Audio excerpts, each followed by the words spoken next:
Hey everybody, the Gamer Guy here with another video.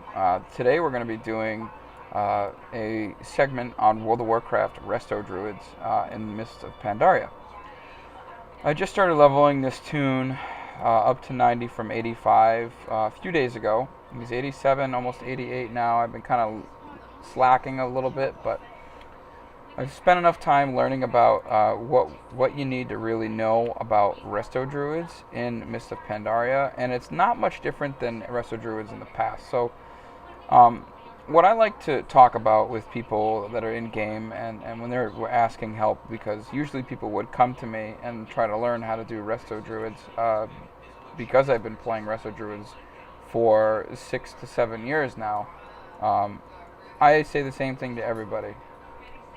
In Wrath of the Lich King, Spirit was the name of the game, and as soon as Cataclysm dropped, Spirit clearly and evidently became an obsolete thing for Druids. A lot of people will disagree with that. Oh, you need combat regen. No. You don't need combat regen. You need intelligence. That's what you need. You need to know what spells to use, when to use them, how to use them, on who should you use them. Resto Druids were designed to become raid healers. They were not designed to be tank healers. Okay, that's why they don't have insane burst heals like a paladin or a discipline priest. Okay, so the main thing you need to focus on is you're a raid healer, not a tank healer. So don't gauge your heals towards doing massive, incredible burst heals, because that's not what you're designed to do. Basically, what you need to focus on is lowering your spirit as much as you can. I have a limit. My combat regen will be at 3,500 when I'm fully geared, and that's as low as I'll go.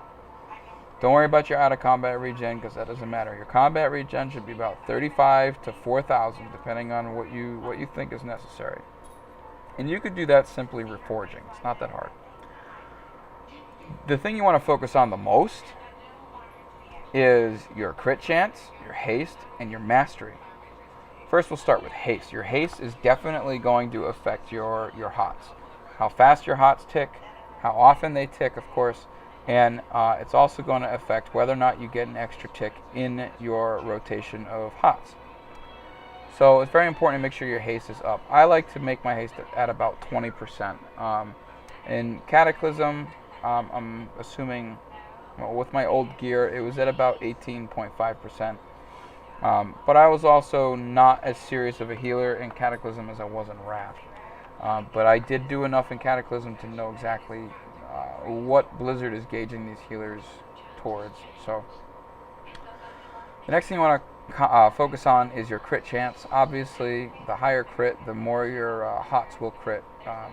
Your Life Bloom, I don't think necessarily crits, but when it finishes its duration, it hits a target for a large amount of heals. So, the next thing you need to focus on is getting your mastery up. It's between 20 and 25. That way your healing overall is increased. Your direct healing, I should say, is increased by 20%. Now, this really pertains to using like Healing Touch and Nourish and Regrowth and Swift Mend. Any of the hots you put on somebody, or as this refers to it as periodic healing, it also gives it a bonus of 16% as well as your direct healing. So your direct healing and your hots are getting a 16% bonus when Harmony activates. So when you see Harmony activated, that means you're getting an increase in your healing by however much your mastery is up. So mastery is very important. Now, like I said, your combat regen is not that important. You got to know when to use spells and how to use the spells so you don't run out of mana. And if you see your mana draining, figure out what you're doing wrong. And if it's your raid members taking too much damage, then they need to be more raid aware of what's going on the ground. A lot of people do have a problem with standing in fire. And that does become an issue for raid healers. Raid awareness is very important. Make sure you stress that to your raid members, that they need to be awake and alive for your healers to maintain a solid level of mana. The other thing I want to mention too, this is a really, really helpful tip. your mana, once it gets down to about 100k druids, you're going to want to innervate. Don't innervate at 50k, don't innervate at 70k, because we all know that 50k mana is not enough to emergency burst heal a bunch of people. At 100k, you're definitely going to want to innervate, and if you have time, use a potion of concentration or whatever it is in Mist of Pandaria to tag along with it. Sit down, get your mana back, or use a mana potion as well as your innervate. That way, you actually generate more mana. And by this, innervate works as 10% off your total mana pool. So you're going to generate 10% of the caster's maximum mana over 10 seconds. That means you're going to generate 16,000 mana over 10 seconds from innervate, because I have 160k mana and 10% of that is 16,000. Now, if you cast it on yourself, the caster will generate an additional 10% of the maximum mana over 10 seconds. Now, you are going to generate 20%, which means you are going to generate 32,000 mana over 10 seconds. If you couple that with a mana potion that generates 30,000 mana, and I do believe there is a potion that does give you that. It is, where is it? Master Mana Potion of 30,000 mana. That means you regenerate 60,000 mana. That means you would go back up to a full mana pool. And by the time you get down to 100k, you're going to have your innervate off cooldown again. Your potion won't be, because you can only use one per fight. So that's very important to remember. Your mana is definitely your best friend. You want to make sure that you're using the right spells. Now, a druid is supposed to use these spells in general. You want to stay away from healing, touch, regrowth, because regrowth consumes a lot of mana for not that many heals. There's heals that do more healing for less. Now, the first thing I want to talk about is applying your hots to the tank. If the tank's taking a lot of damage, go ahead and throw 3 stacks of Life Bloom and a regrowth onto him. Not a regrowth, a rejuvenation, sorry. And as you see the ticks go down for your Life Bloom, you're going to want to nourish. And nourish will refresh the duration of your Life Bloom.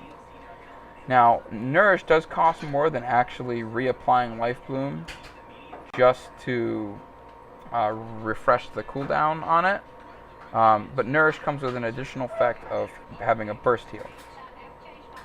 So, nourish does cost a little bit more than just refreshing your Life Bloom, but it gives that additional heal as well as refreshing the duration of Life Bloom. So it's very important to remember to use nourish on your Life Bloom targets. You can also use them on targets that aren't hotted up, like other raid members. Now, the other thing about Life Bloom that's really cool that recently just caught my attention is that you can transfer 3, 2, or 1 stack of Life Bloom onto another player for the cost of 1. Of course, 1 is going to cost 1, but the 2 stacks and 3 stacks you can transfer to another player for the cost of 1, as long as the countdown or the duration is at a certain limit. And I believe that is a glyph that does that. Glyph of Life Bloom. Casting Life Bloom on a new target grants that target as many applications of the old target had. This effect will not occur while the Tree of Life form or when Life Bloom has less than 2 seconds remaining. So you can't do it in Tree of Life, but you can do it any time out of that as long as the duration is above 2 seconds. So that's pretty useful. Having 3 stacks of Life Bloom on an emergency target is pretty awesome for the cost of 1. And as you may know, Life Bloom probably only costs about 1,500 mana. 1,800 mana, okay? So it's fairly cheap for a 160,000 mana pool. The other thing is, if your tank's taking a lot of damage and so is the melee around him, Swiftmend is your best friend. I've seen Swiftmend crit 107,000 healing points. And on top of that, drops the efflorescence on the ground. One of the best AoE healing abilities the Druid has, next to Tranquility. I'm talking about non-cooldown or long cooldown AoE abilities. Now, let's take our concentration off the tank for a little bit, and let's focus on your raid group. Let's say you're in a dungeon. You got 4 players to worry about. It's including yourself. Tank's hotted up and everything like that, and all of a sudden everybody starts taking a large amount of damage, and they're all pretty much around you. Let's say we're stacked up on the tank. You put the rejuvenation on yourself, you drop the efflorescence and the wild growth at the same time. As you can see, this is triggered harmony, so my heals are doing an additional 16% more. That surprisingly will bring people from almost no life to 3/4 to full life, depending on what crits. And while that's taking effect, you should be applying rejuvenation on all of the players. You want the maximum amount of healing going out, but after they're healed back up, you want to make sure that you're using cheap spells to heal them. There's a lot that goes a long way with druid healing. Now, rejuvenation does cost about 5,000 mana. And it is an expensive spell, but I will tell you that the benefits of rejuvenation, 4640 mana actually, the benefits of rejuvenation are amazing, because you can swift mend, and rejuvenation actually, upon your first cast, can heal for quite a bit, and it can also crit for about 20 to 35,000 K. So it's very important to use those spells in general. Now, if you do need to use Healing Touch or Regrowth, Regrowth and Healing Touch are going to be your emergency oh shit spells. Now, like, Healing Touch can crit for a lot. I've seen Healing Touch crit for 200k in just a dungeon.